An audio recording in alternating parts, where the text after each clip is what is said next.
Hello, this is Marty Eddington, and today I'm going to show you how I take one of my books through this entire AAS process and how it helps make publishing the book much easier.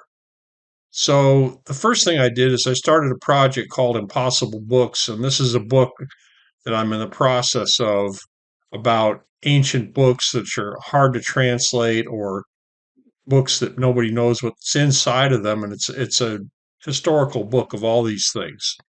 So I built the project and then I imported it and it generated an outline. You can see the outline of different chapters here. And I was up to about chapter 13 when I imported it. So I had to add these other chapters. And you do that by looking at the outline templates where you can type in your own template name in the different chapters or utilize some standard templates that we provide. So I added those other chapters. Then I went to write. And in write, I started writing the chapters. And you can see it starts at chapter one. Let's say go up to chapter 14. And it shows a picture that's imported. And then it has the text for the chapter.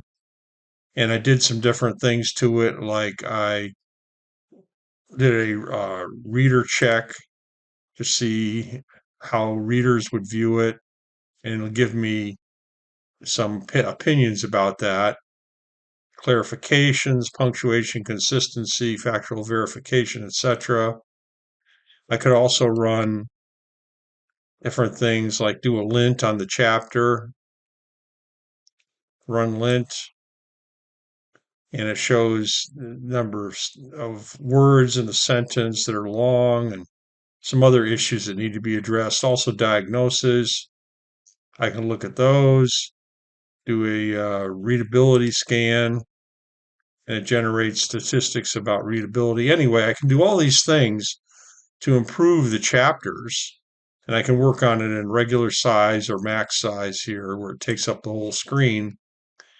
And then we go to organize. And in organize, that's where I added several things. I added these front matter components like synopsis, copyright page, also by the author. So, for instance, when I did that, I had a decision to make: the font size, the alignment, layouts. Do I want one column or two columns? And since I have a lot of books, I wanted to make it two columns. And you can see I input the books here, and this is expandable.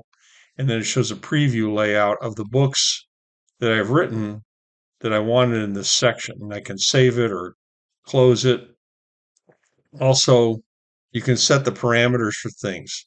It will also do things like generate a table of contents for you based on the structure of what you've got.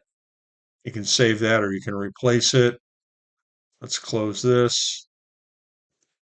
And then generally change things and add things as you want. And you can translate them across different books too. So if you have a standard copyright page you want to use in other books, you can do that too. Anyway, so I got that done. And then I also wanted to generate a book cover. So another thing I wanted to do was generate a book cover because you can create covers.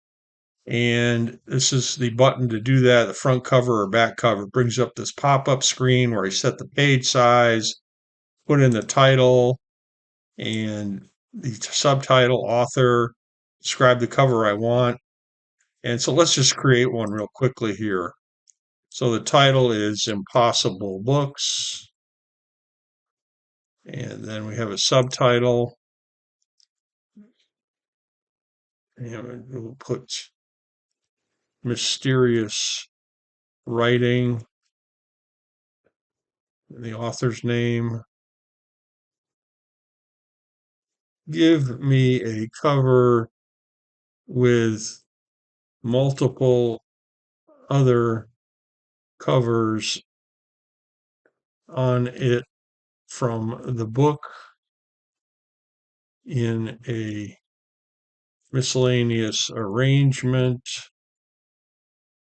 And let's add, we want brighter colors, and then we will generate it right now. You get some statistics at the bottom while it's generating the cover.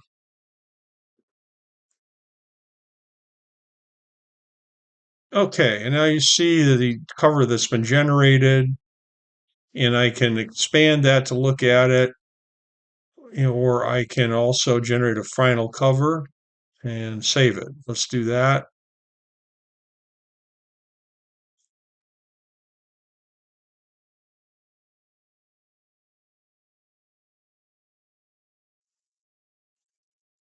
You can see the final cover has been entered here.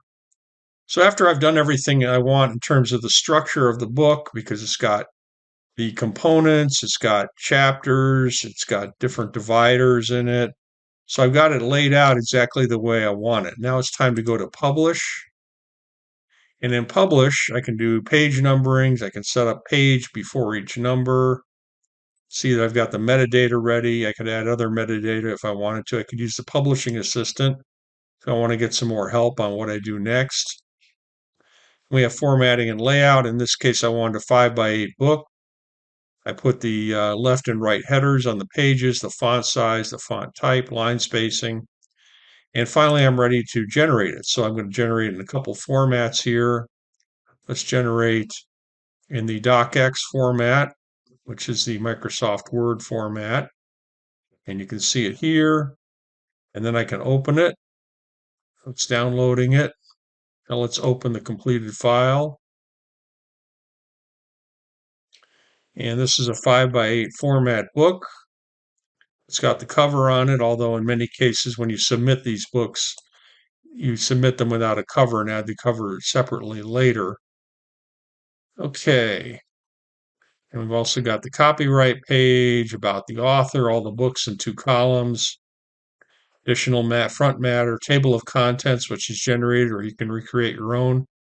And then it starts the chapters. You can also see part 1 and the second chapter, and it keeps going. So you might make some minor changes, but it's pretty well finished. So using the AAS system saved a lot of time here in terms of editing and working on the chapters, in terms of different things you could do to check that they were okay, and then the structure, the final structure that you wanted for the book, and then outputting it in a format that's just about ready to do your self publishing on. So that's the demo. I hope you liked it. Thanks for listening.